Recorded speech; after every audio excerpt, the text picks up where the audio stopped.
అయితే న్యూస్ ఛానళ్లలో viral అవుతున్నదో pilot Rohit Reddy గారి దుష్ప్రచారం. ఎందుకంటే మేము ఆ విధంగా ఎప్పుడు కానీ మనోరేదన్నా అలాంటి పనులకు పాల్పడలేదు. మీరే ఏదైతే ఎలక్షన్ రోజు కౌంటింగ్ రోజు మీరే లోపలికి వెళ్ళిన వాళ్ళని ఒక రౌడీలలాగా వెంబడిస్తూ అది ప్రతి ఒక్కరు ప్రజలు చూశారు.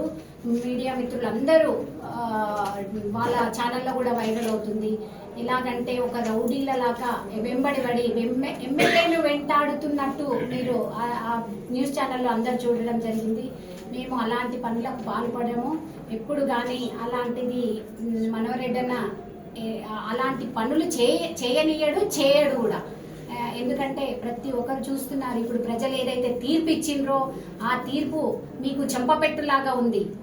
మీరు అది తట్టుకోలేక మా మీద బురద జల్లే ప్రయత్నం చేస్తున్నారు. అది మానుకోవాలి. ఇంకెన్ని రోజులు మీ ఇలాంటి రౌడీలలాగా ప్రవర్తిస్తూ తాండూరు ప్రజలను మోసం చేద్దామనుకుంటున్నారు? అలాంటివి మేము ఇక ఆటలు సాగనివ్వం. ప్రతి ఒక్కరు ప్రజలు ఎలాగ సైలెంట్ గా బుద్ధి చెప్పడం జరిగింది ప్రతి ఒక్కరికి. అలాగే తాండూరు లోపల ఈ వాతావరణమే తీసుకెళ్తాము మేము ప్రతి ఒక్కరము. అన్నగారు చాలా మంచి వ్యక్తి ఉన్నారు. మనకు ఇలాంటి రౌడీ రాజ్యంకి మేము నాంది పలుకుతాము. ప్రతి ఒక్కరము ఇలాంటి రౌడీ రాజ్యంలో మేము ప్రజలకు ఏంటంటే సమాధానం చెప్పే ప్రజలకు ఒకటే చెప్తున్నాము, ఇలాంటి వారిని నమ్మొద్దు అసలు. ఎందుకంటే ఆ రోజు చూసాము, మేము లోపలి నుండి బయటికి వస్తుంటే సాయిపూర్ నర్సింగ్లు గేట్ ఎక్కి దుంకుతున్నాడు. అంతగానం మీకు ఎందుకు అవసరం ఏముంది? ఎమ్మెల్యేని వెంటాడే అవసరం ఏముంది? శ్రీనివాసచారి కూడా ఎమ్మెల్యే వెంట పడుతూ ఎమ్మెల్యే డౌన్ అంత అవసరం ఏముంది? ప్రజల తీర్పు మీరు శిరసా వహించాలి. ప్రజలు ఏదైతే మనకు ఇచ్చారో దాన్ని శిరసా వహించాలి. మనం ప్రజలు తట్టుకోలేకనే వాళ్ళు హింసించింది తట్టుకోలేకనే వాళ్ళు ఈరోజు కాంగ్రెస్ పార్టీకి నాంది పలికిండ్రు.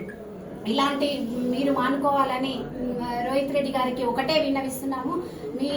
మీ వెంబడి ఉన్న వ్యక్తులను కూడా చాలా ఎంత తగ్గితే అంత మంచిది.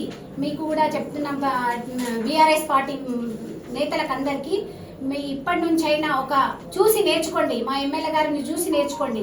మీరు ఎంత చేసినా కానీ ఈ రోజుటి వరకు తను సైలెంట్ ఉన్నాడంటే దాని వెనుక ప్రజలకు ఎలాంటి సమాధానం చెప్తున్నాడు అనేది ఒకటి మీరు అర్థం చేసుకోవాలి.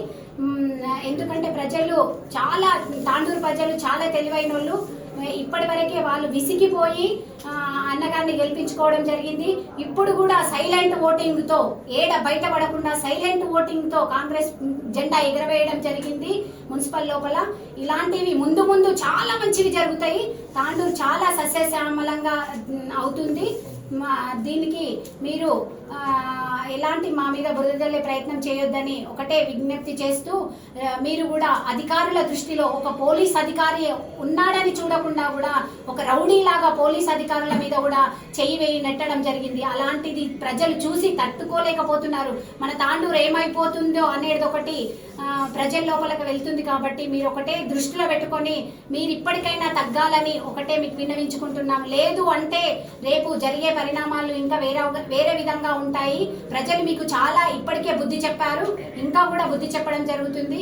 అవి ఏవైతే గెలిచినవి ఉన్నాయో అవి మీకు ఓట్లు కాదు. అది ప్రజలు ఏదో మిస్టేక్ జరిగింది. అలాంటివి జరగకుండా ఇంకా మేము ముందు ప్రజల లోపల అన్ని అభివృద్ధి పనులు తీసుకుపోయి ప్రతి ఒక్కటి అన్నగారి ఆధ్వర్యంలో ప్రతి ఒక్కటి మేము ప్రజల లోపలికి తీసుకెళ్లి ఇంకా మంచి సస్యశ్యామలంగా తాండూరుని తీర్చిదిద్దుతామని కోరుకుంటూ ముగిస్తున్నాం.